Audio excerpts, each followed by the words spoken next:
नमस्कार दोस्तों, स्वागत है आप सभी का हमारे यूट्यूब चैनल में। कल हमने गैगरीन कहानी का कुछ अंश देखा था और आज के वीडियो में बाकी का अंश देखेंगे। जो वह पहले भाग में गैगरीन कहानी जहाँ तक देखी है वहीं से आगे आज भी देखेंगे और जो पहले वीडियो था उसकी लिंक इसी वीडियो के डिस्क्रिप्शन में दी जाएगी। हमने पढ़ा था कि रात का भोजन है और गर्मी रात का भोजन होने वाला है और गर्मी के दिन है, तो वह दोनों बाहर बैठकर यानी महेश्वर और लेखक दोनों बाहर बैठकर टीटी से खेल रहे हैं और भोजन भी कर लिया है। और इतना ही नहीं, जो पूर्णिमा थी, आकाश अनभ्र था, यहाँ तक हमने देखा था। इसके आगे का आज अभी देखेंगे।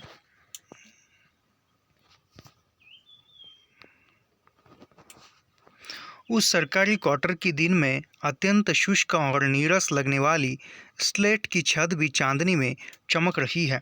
यानी जो उजाला है चांद का और चांदनी का, वह उस छत पर चमक रहा है। अत्यंत शीतलता और स्निग्धता से छलक रही है, मानो चंद्रिका उन पर से बहती हुई आ रही हो, झर रही हो। मैंने देखा पवन में चीड़ के वृक्ष गर्मी से सूखकर मटमैले हुए चीड़ के वृक्ष धीरे धीरे गा रहे हो, कोई राग जो कोमल है किंतु करुण नहीं, अशांतिमय है किंतु उद्वेशमय नहीं। मैंने देखा प्रकाश से धुंधले नीले आकाश के तट पर जो चमगादड़ नीरव उड़ान से चक्कर काट रहे हैं, वे भी सुंदर दिखते हैं। मैंने देखा दिन भर की तपन, अशांति, थकान, दाह पहाड़ों से भाप ले उठाकर वातावरण में खोए जा रहे हैं, जिसे ग्रहण करने के लिए पर्वत शिशुओं ने अपनी नीड़ वृक्ष रूपी भुजाएं आकाश की ओर बढ़ा रही है। पर यह सब मैंने ही देखा, अकेले मैंने। महेश्वर ऊँह रहे थे और मालती उस समय भोजन से निवृत्त होकर दही जमाने के लिए मिट्टी का बर्तन गर्म पानी से धो रही थी और कह रही थी, अभी छुट्टी हुई जाती है। और मेरे कहने पर ही कि 11 बजने वाले हैं, धीरे से सिर हिलाकर जता रही थी, रोज़ ही इतने बज जाते हैं। मालती ने वह सब कुछ नहीं देखा। मालती का जीवन अपनी रोज़ की नियति गति से बहा जा रहा था और एक चंद्रमा की चंद्रिका के लिए, एक संसार के लिए रुकने को तैयार नहीं था।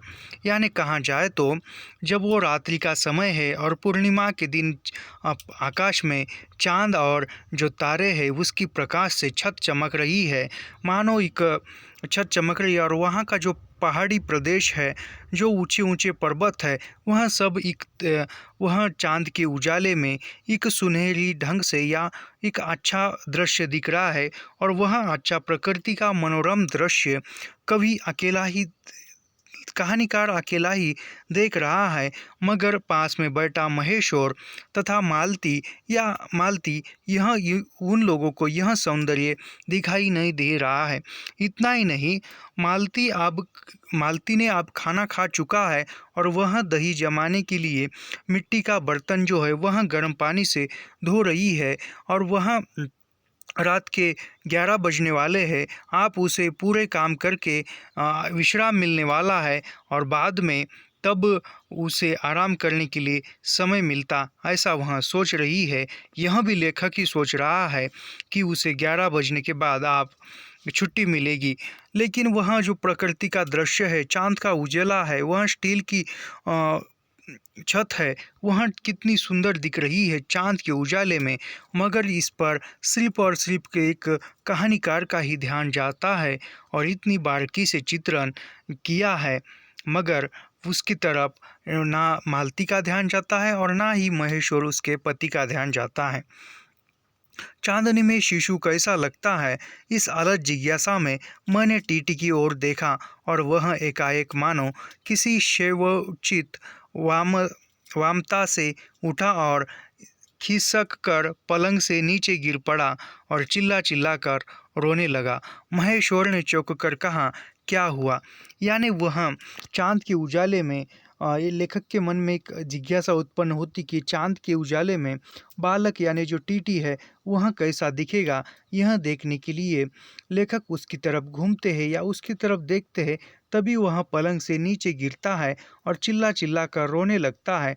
तब उस बच्चे का जो पिता है, टीटी का जो पिता है महेश्वर, वह चौंक कर कहता है कि क्या हुआ। मैं झटकर उसे उठाने दौड़ा। मालती रसोई से बाहर निकल आई। मैंने उस खट शब्द को याद करके धीरे से करुणा भरे स्वर में कहा, चोट बहुत लग गई बेचारे के। यह सब मानो एक ही क्षण में, एक ही क्रिया की गति में हो गया। यानी वह नीचे गिरा तो लेखक झट से उठ जाते हैं और उस बच्चे को उठाते हुए कहते हैं कि चोट बहुत लग गई है बेचारे को। तो इतने में मालती भी रसोई घर से दौड़कर आती है। यह सब इतनी एक क्षण में या कुछ पल में यह सब घटित हुआ। बच्चा नीचे गिरा और उस पर लेखक ने देखा और उठाया। यह सब कुछ पल में या कुछ सेकंडों में हुआ, ऐसा यहाँ जान पड़ता है। मालती ने रोते हुए शिशु को मुझसे लेने के लिए हाथ बढ़ाते हुए कहा, इसके चोटें लगती ही रहती है, रोज ही गिर पड़ता है। यानी यह टीटी गिरा है, लेकिन यह मालती कह रही है कि ऐसी चोटें तो इसे रोज ही लगती है। यानी जो जीवन में नीरसता है, जीवन में जो समस्या है, जो भी वह मन ही मन घुटन है, वह घुटन जो भी यह रोज का काम है, यह उनके संसार में हर रोज ही है। उसको प्रयास हो चुका है, अभ्यास हो चुका है, यह यहाँ जान पड़ता है। यानी कहने का मतलब इतना ही है कि बच्चा गिरा है और गिरने के बाद लेखक के वह लेते हुए, लेखक के हाथ से शिशु को लेते हुए कहती है कि यह इसके लिए कोई नई बात नहीं है, यह रोज़ ही गिरता है और रोज़ ही इसको न जाने कितनी चोटें लगती है, यह इसके लिए कोई नया नहीं है। ऐसा मालती लेखक से कहती है। एक छोटे क्षण भर के लिए मैं स्तब्ध हो गया। यानी इतना कुछ सुनने के बाद लेखक स्तब्ध हो गए, शांत हो गए।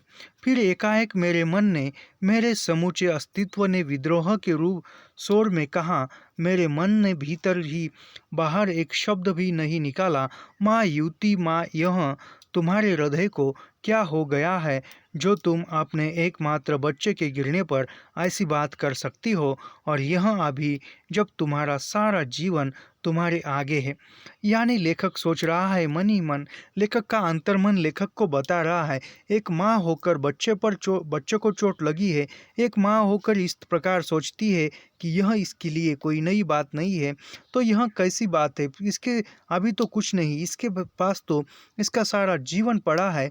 लेकिन जो नीरसता है, जो घर गृहस्थी में लगी हुई जो छाया है, वह छाया किस प्रकार की है, लेखक यह सोचता है। और और तब एकाएक मैंने जाना कि वह भावना मिथ्या नहीं है। मैंने देखा कि सचमुच उस कुटुंब में कोई गहरी भयंकर छाया घर कर गई है। यानी लेखक कहते हैं यह जो है वह मिथ्या नहीं है, लेकिन उस घर में कोई तो ऐसी छाया है जो भयंकर है। उसके जीवन के इस उसके जीवन के इस पहले ही यौवन ने घुन की तरह लग गई है। उसका इतना अभिन्न अंग हो गई है कि वे उसे पहचानते ही नहीं, उसी की परिधि में घुसे हुए चले जा रहे हैं। इतना ही नहीं, मैंने उस छाया को देख भी लिया। इतनी देर में पूर्ववत शांति हो गई था। महेश्वर फिर लेटकर ऊह कर रहे थे। टीटी मालती के लेटे हुए शरीर से चिपट कर चुप हो गया था। यद्यपि कभी एक आधा सिसकी उसके छोटे से शरीर को हिला देती थी। मैं भी अनुभव करने लगा था कि बिस्तर अच्छा सा लग रहा है। मालती चुपचाप आकाश में देख रही थी, किंतु क्या चंद्रिका को या तारों को।